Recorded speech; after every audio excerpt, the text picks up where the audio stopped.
Maybe the Pittsburgh Steelers aren't that bad.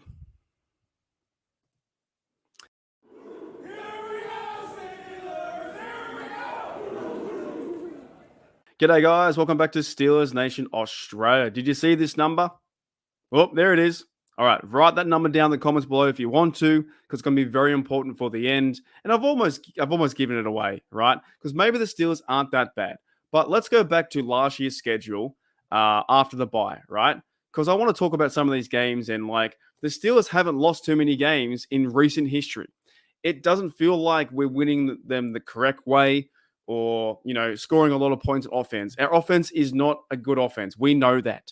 We know that Matt Canada and that the team has been struggling. Now, the previous game versus the Rams, I thought it was one of the best games I've seen in a long time. That we had the pick by TJ, we had the running game doing something. We had Pickett to Pickens look fantastic. JPJ's out there guarding his man, Puka Nacua. Like they're moving the ball around. They're involving Warren. They're getting the ball to Connor Hayward. I like the game. It was one of the funnest games I've seen in a while.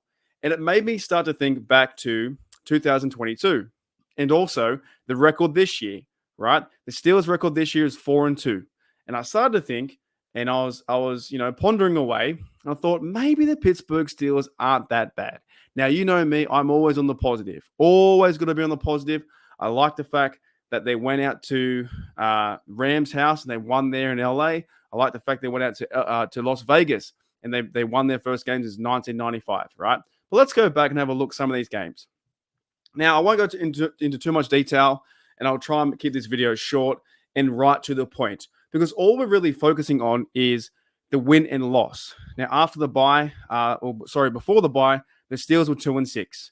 And then after the bye, they went on to get a 7-2 record, right? We versed New Orleans at home. They won 20-10. We then went on to verse Cincinnati at home too in a shootout, right? And that might be the last time. That very well could be the last time the Steelers have scored 30 points. So we had a shootout. Cincinnati won that game 37-30. So we kept up with them and we lost, right?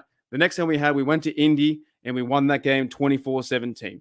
This is when Kenny Pickett was starting to get out of his shell a little bit, finding Pickens, and we still couldn't get the TD to Deontay, but he was finding his rhythm and playing like that young rookie gunslinger mentality that Kenny has.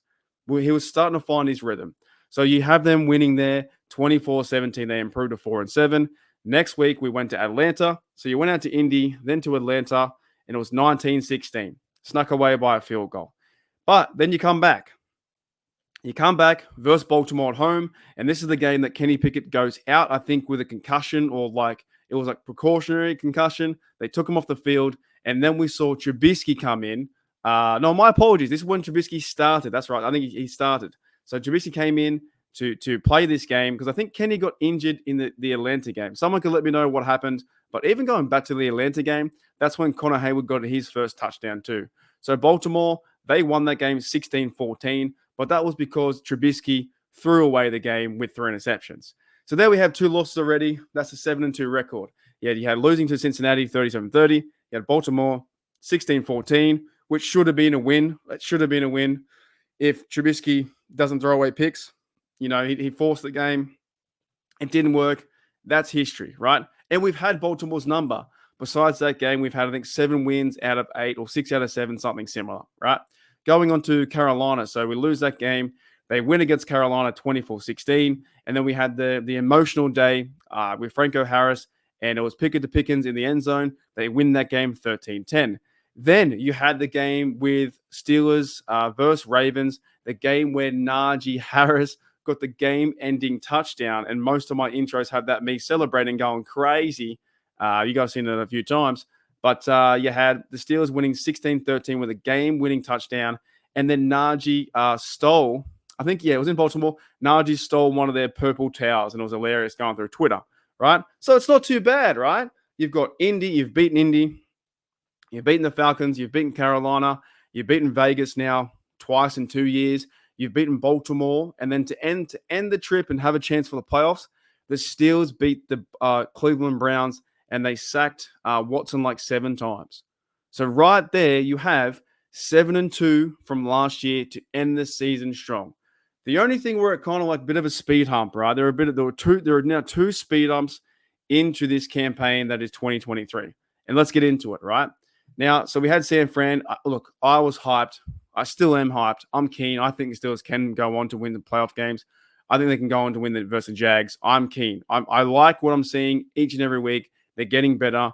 The O-line's showing up, and Dan Moore showing up, and Isaac Siamalo, he's going to a next level, right?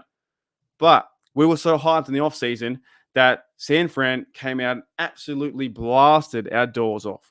So we lost that one 30-7. But when you look back at it, yes, they've lost two in a row, I think, to the Jets and to the Vikings. So they've got some, injuries going on. They weren't playing Debo yesterday, so he was out. And also was it the Browns? Who beat them? The Browns or the Jets? Someone beat them. The Browns beat them? Yeah, the Browns beat them, right? Sorry, I'm mixing them up. So the Browns beat San Fran, but at the same time, they were without McCaffrey. They didn't have Debo. I think Trent Williams too. I think he was out too. So I mixed up the Jets game because the Jets beat someone. I don't know. It doesn't matter. But I think the Browns beat San Fran right there in a few weeks ago. So they've got two losses. But we played them healthy. The Steelers played them healthy in week one and got shellacked. At the same time, though, I don't think it's that bad. Maybe the Steelers aren't that bad. So we lose that one. They're one of the best teams in the NFL. Powerhouse, top 5, top 3. We then go on to versus Cleveland at home, 26-22. That was the game that you saw Highsmith and TJ get the interception and also the fumble to the house. So that helped us win that game. Las Vegas, we go out to Vegas, get a victory there since 1995. That was fantastic. Love seeing that game. Here's the other speed hump, though. 30-6. No one really saw this happening. Steelers were on a bit of a momentum. The offense hasn't been playing that well, but we all know that. But here's what kind of like went, what's going on?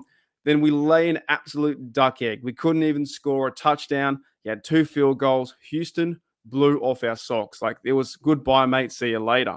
But here's where it also starts to get really interesting, right? The Steelers are now 4-2. And when you go back to last year, they were 7-2. They have a winning record since the bye last year. And coming off 2 games in a row, you beat Baltimore 17-10. Fantastic. That was awesome too. We snuck away with that one. And then you back it up after another bye, after the recent bye in 2023, the Steelers back it up with a 24-17 win. So what's going on? Is the big, I guess maybe elephant in the room just the offense? The defense helps us out. Teams are playing fantastic. Chris Boswell can nail field goals from anywhere. 53, 55, it doesn't matter. The Wizard of Oz can kick it right through the uprights. Is this team held back by the limited offense that they show on the field? Because it really could be it. You go back to 2022, it's 7-2. You move on to the current year, it's 4-2. And honest to goodness, maybe the Steelers aren't that bad. Because since the bye, wrap it up, Mark, wrap it up. Since the 2022 bye, the Steelers have an 11-4 record, right? And this season is still pretty young. This season, we still have 11 games to go. And I know that a little bit of Steeler Nation is frustrated, upset, unhappy, pissed off, annoyed, any way you want to put it. But then when you think about it, it's quite positive. When you really start to break it down, 11-4 is a pretty good record since last year's bye.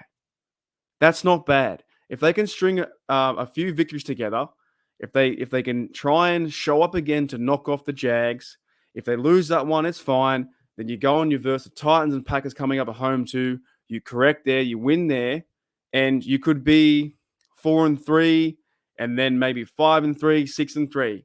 If you get lucky enough, this team could be 7-2 before they go into Cleveland again.